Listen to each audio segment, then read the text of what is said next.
Good morning students, Minerva classes में आपका स्वागत है। आज की इस क्लास में हम पढ़ेंगे 12th क्लास की कंपलसरी इंग्लिश की poem Aunt Jennifer's Tiger. Aunt Jennifer's Tiger जो पोएम है ये एड्रीन रिच के द्वारा लिखी गई है।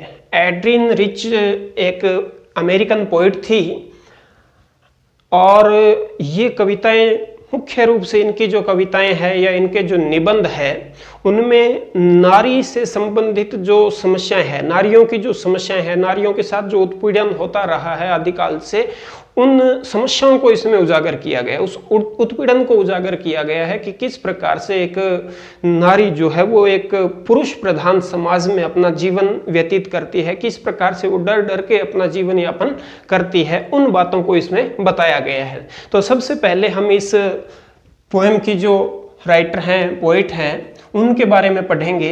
एड्रीन रिच इनका नाम है। एड्रीन रिच के बारे में चलो हम देखते हैं। हाँ, तो यहां देखिए, she was an American poet. वह एक अमेरिकन कवियत्री थी, एसेइस्ट निबंधकार थी, निबंध भी लिखती थी, एंड फेमिनिस्ट। फेमिनिस्ट यानी नारीवादी। नारीवादी जो नारी की समस्याओं को या नारियों की जो मुख्य बातें हैं उनको जो उजागर करती है, बताती है, उसको कहते हैं feminist. She was one of the most widely read and influenced poet of the second half of the 20th century.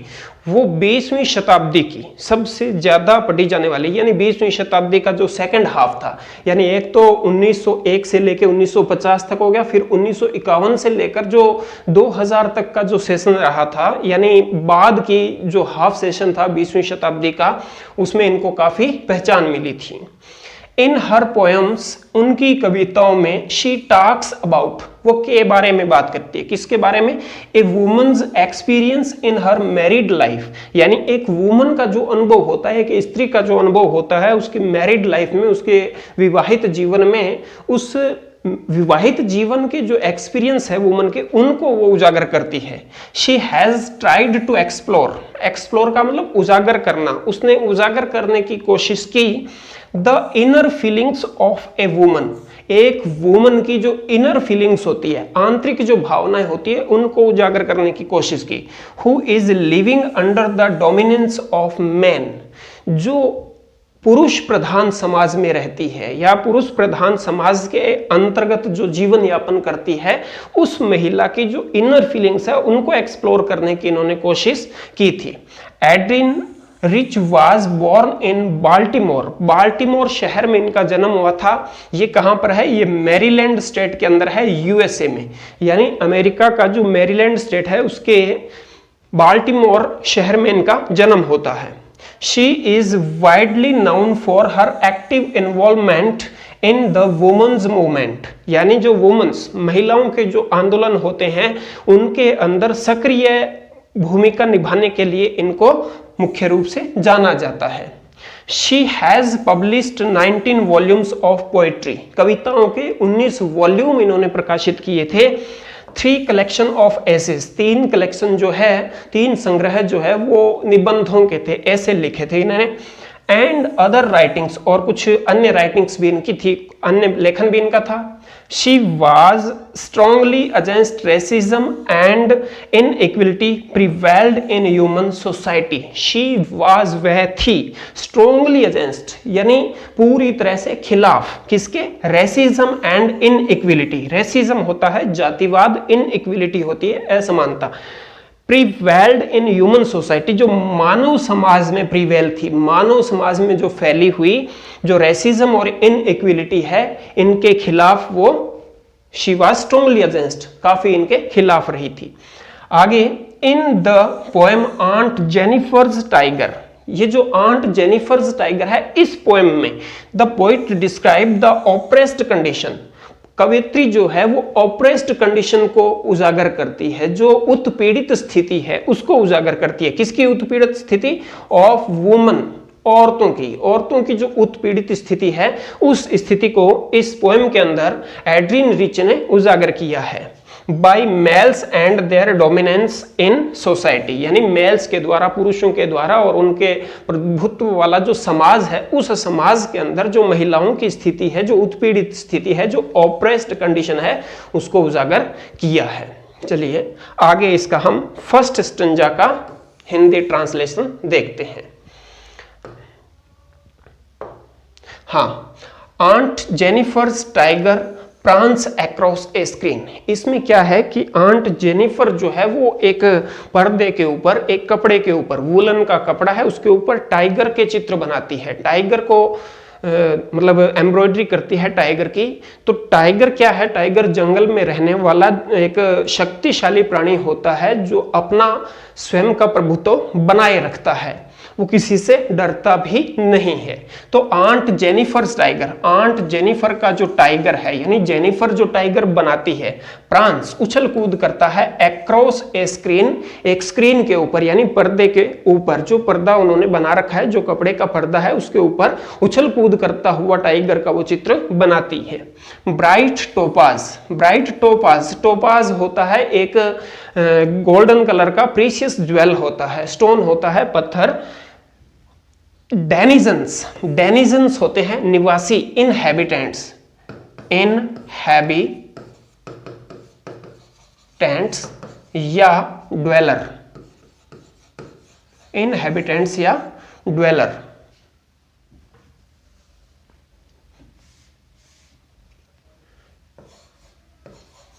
निवासी यानी bright topaz, bright topaz, bright topaz किसके लिए? पीले कलर के, ये एक येलो कलर का गोल्डन येलो होता है, गोल्डन येलो कलर का स्टोन होता है टोपाज।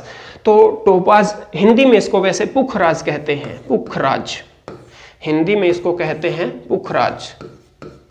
तो पुखराज जो होता है, पुखराज के जैसे कलर वाले जो टाइगर्स हैं वो denizens of world of green, जो ग्रीन वर्ल्ड के, ग्रीन वर्ल्ड यानी जंगल, हरा जो संसार होता है, हरा भरा संसार, जंगल के जो निवासी हैं ये बड़े चमकीले कलर के हैं।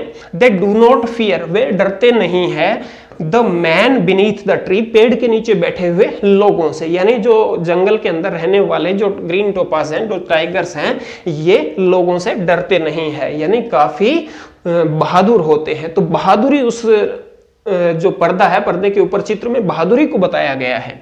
दे pace in sleek chivalric certainty, sleek का मतलब कुशलता से, चिवाल्ट्रिक यानी बहादुरी से, और सर्टेनिटी यानी निश्चिंतता से। दे पेस, वे गति करते हैं, पेस, पेस का मतलब गति करना, speed. They pace in sleek chivalric certainty, यानी वे कुशलता पूर्वक बहादुरी से, निश्चिंतता के साथ गति करते हुए नजर आते हैं। आगे इसका एक्सप्लेनेशन इंग्लिश में लिखा हुआ है, इसको आप चाहें तो स्क्रीनशॉट ले सकते हैं।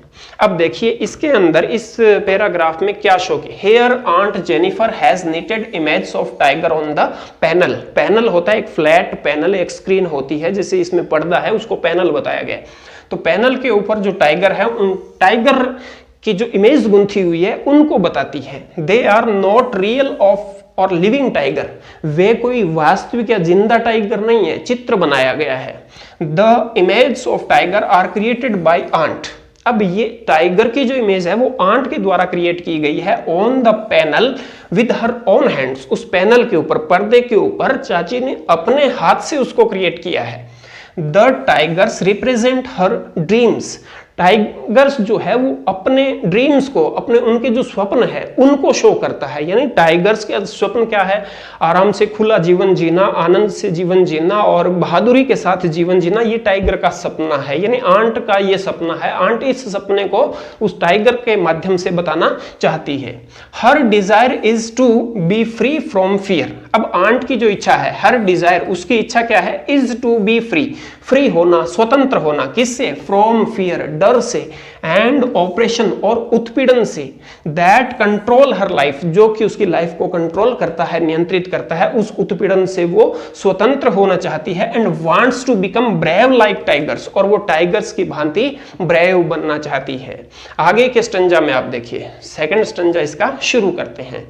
Aunt Jennifer's fingers, Aunt Jennifer's की जो उंगलियां हैं, अब वो क्या कर रही है, कपड़े के ऊपर एम्ब्रॉयडरी कर रही है, बुन रही है, बुनाई कर रही है। बुनाई करते समय वो टाइगर का एक चित्र बना रही है। फ्लटरिंग, फ्लटरिंग का मतलब कांपना, कांपते हुए। Through her wool, aunt Jennifer's fingers fluttering through her wool. Wool क्या है, ऊनी कपड़ा। ऊनी कपड़ा जो है, उस ऊनी कपड़े के ऊपर एम्ब्रॉयडरी करते समय, बुनाई करते समय आंट की जो उंगलियां हैं वो कांप रही है। क्यों? क्योंकि इसमें यह बताया गया है कि अपनी इच्छा से, अपनी पसंद का जो भी काम वो करती है वो कर नहीं सकती है। वो अपने घर में अपने पति के कंट्रोल में रहती है, वो उस पर रोब जमाता है, जिसकी वजह से वो अपनी स्वयं की इच्छाओं को उजागर नहीं कर पाती। अगर वो करती भी है तो क्या होता है, उसका शरीर कांपने लगता है, उसकी जो फिंगर्स है वो कांपने लगती है। Find even the ivory needle hard pull. Ivory, ivory होता है हाथी दांत, आइवरी यानी हाथी दांत, निडल यानी सुई। हाथी दांत से बनी हुई जो सुई है वो भी उसको खींचने में क्या हो रही है, परेशानी हो रही है। यानी हाथी दांत से बनी हुई सुई से वो क्या कर रही है, एम्ब्रॉयडरी कर रही है, बुनाई कर रही है। अब उस सुई को चलाने में भी उसको बहुत परेशानी हो रही है। The massive weight of uncle's wedding band. अब अंकल का जो वेडिंग बैंड है, वेडिंग मतलब शादी का, बैंड मतलब अंगूठी, यहां पर बैंड, यहां पर बैंड का मतलब है अंगूठी। अब अंकल के द्वारा जो शादी में दी गई जो अंगूठी है वो भी आंटी को क्या लगती है, मैसिव वेट। मैसिव, मैसिव का मतलब बिग, विशाल, बड़ा। मैसिव यानी बिग, मैसिव, बिग, लार्ज जिसको कह सकते हैं। यानी अब अंकल के द्वारा जो वेडिंग बैंड दिया गया, जो अंगूठी दी गई है, वो भी आंट को बहुत भारी लगने लगती है। Sits heavily upon Aunt Jennifer's hand, जो कि आंट जेनिफर के हाथ के ऊपर भारी रखी हुई है। यानी उनको वो बहुत ही भारी, यानी शादी का जो वजन है वो बहुत ज्यादा भारी लग रहा है, उसको शादी में कोई आनंद नहीं रहा है। चलिए आगे इसका हम देखते हैं थर्ड स्टंजा। चलो पहले सेकंड स्टंजा के अंदर क्या बताया था वो हम रीड कर लेते हैं कि क्या शो करना चाहती है। Aunt always fears from her husband. Aunt जो है वो हमेशा अपने हस्बैंड से डरती है, कांपती है, उंगलियां कांप रही है, बताया। हर मैरिटल लाइफ, उसका जो शादीशुदा जीवन है, विवाहित जीवन है, इज बर्डन्ड फॉर हर, वो उसके लिए क्या है, बर्डन है, बोझ है। बर्डन मतलब बोझ। शादीशुदा जीवन है, विवाहित जो जीवन है वो आंट के लिए क्या बन गया, बोझ बन गया है। थ्रू दिस स्टंजा, इस स्टंजा के माध्यम से the poet wants to carry the fact that a woman does not feel is to carry her marital life. यानी इस स्टंजा में पोइट ने ये बताया है कि एक वुमन जो है वो अपनी विवाहित जीवन को आसानी से नहीं जी पाती है। Her humour does not matter before her husband. अब उसका जो आनंद है, यानी एक विवाहित औरत का जो आनंद है, उसकी जो इच्छाएं हैं, उनका उसके पति के लिए कोई महत्व नहीं है। She feels so much subjected that the marital bond is a burden on her. अब उसको इतना ज्यादा वो पीड़ित महसूस करती है अपने आप को कि शादी में दी गई जो अंगूठी है वो भी उसको बोझ लगने लगती है। This is also with Aunt Jennifer. ऐसा ही आंट जेनिफर के साथ इसमें हो रहा है। थर्ड स्टंजा हमारा पढ़िए। When aunt is dead. अब आंट जब मर जाती है, her terrified hand will lie, तो उसका जो टेरिफाइड जो हैंड है, डरा हुआ जो हाथ है, वो भी एक जगह शांत पड़ जाएगा। Still ringed with ordeals she was mastered by. अब अभी भी उसके हाथों के अंदर जो अंगुली थी, वो उस अंगुली के अंदर जो अंगूठी लगी हुई थी, वो अंगूठी अभी भी उसके हाथों में पड़ी है। यानी मर जाने के बाद भी विवाहित जीवन का बोझ उसके ऊपर पड़ा हुआ है। The tiger in the poem, the tigers in the panel. Panel के ऊपर बना हुआ जो टाइगर्स हैं, जो टाइगर्स के चित्र हैं, वो क्या है, दैट शी मैड, जो उसने बनाए, विल गो ऑन प्रांसिंग, वो उछल कूद करते हुए रहेंगे। प्राउड एंड अफ्रेड, प्राउड यानी गर्वित महसूस करेंगे, अनअफ्रेड अब वो डरेंगे नहीं। क्या बताया है कि आंट जेनिफर जो है वो अपनी इच्छा से टाइगर को बनाती है, यानी समाज का विरोध करती है, परिवार का विरोध करती है कि मेरी भी इच्छाएं हैं, इनको मैं भी बनाऊंगी। अब आंट ने तो अपना जीवन बलिदान दे दिया, लेकिन उसके द्वारा समाज के अंदर जो जागरूकता फैलाई गई है वो जागरूकता आगे भी चलती रहेगी, उछल कूद करती रहेगी।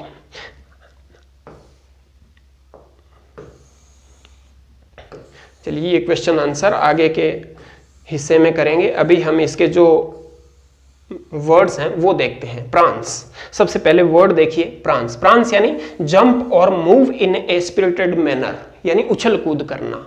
स्क्रीन, स्क्रीन का मतलब है द वॉल, दीवार, दीवार जैसे दीवार स्क्रीन का काम करे, या फिर कोई ऐसा स्पेस जिसके ऊपर कोई डायग्राम बनाया जा सके। टोपास, टोपास होता है a bright yellow precious stone, यानी चमकीले पीले कलर का एक कीमती पत्थर होता है। Denizens, inhabitants. चिवालरिक यानी brave and honourable, brave and honourable chivalric. Certainty यानी कॉन्फिडेंस, निश्चिंतता। फ्लटरिंग, फ्लटरिंग यानी moving with a light irregular of trembling motion. Fluttering, moving with a light irregular of trembling motion, यानी कांपते हुए जो गति होती है, कंपन। फ्लटरिंग को हम कंपन कह सकते हैं। आगे के वर्ड्स देखिए। मैसिव, मैसिव का मतलब विशाल, भारी, large, big, large, big, vital. Wedding band, wedding band, wedding pact, signifying marital martial duties, यानी जो विवाहित जीवन के कर्तव्य हैं उनका एक संकेत। रिंग्ड, रिंग्ड यानी confident of tied up, confident of tied up, पूरे कॉन्फिडेंस से बंधा हुआ, अभी भी मजबूती से बंधा हुआ। ऑडियल्स, ऑडियल्स यानी अनप्लीजेंट और पेनफुल एक्सपीरियंस, यानी असुहावना जो अनुभव होता है, बुरा जो अनुभव होता है उसको कहते हैं ऑडियल्स, बुरा अनुभव। मास्टर्ड, मास्टर्ड यानी कंट्रोल्ड, नियंत्रित। और पैनल, पैनल होता है फ्लैट बोर्ड, फ्लैट बोर्ड जो होता है उसको कहते हैं पैनल। तो यहाँ पर हमारे इस पोएम का हिंदी ट्रांसलेशन समाप्त होता है, और कुछ हार्ड वर्ड्स जो थे इस पोएम में आए हुए वो भी हमने पढ़े। आगे के जो पार्ट है उसमें हम इस पोएम के अंदर आए हुए क्वेश्चंस के आंसर्स को सॉल्व करेंगे। तब तक आप इस वीडियो को लाइक कीजिए, शेयर कीजिए और चैनल को सब्सक्राइब कीजिए, और आगे आने वाली जो वीडियोस हैं वो उनका नोटिफिकेशन आपको तुरंत मिल जाए, इसके लिए सब्सक्राइब के पास वाला जो बेल आइकन है उसको भी आप प्रेस कर दीजिए। जय हिंद, जय भारत।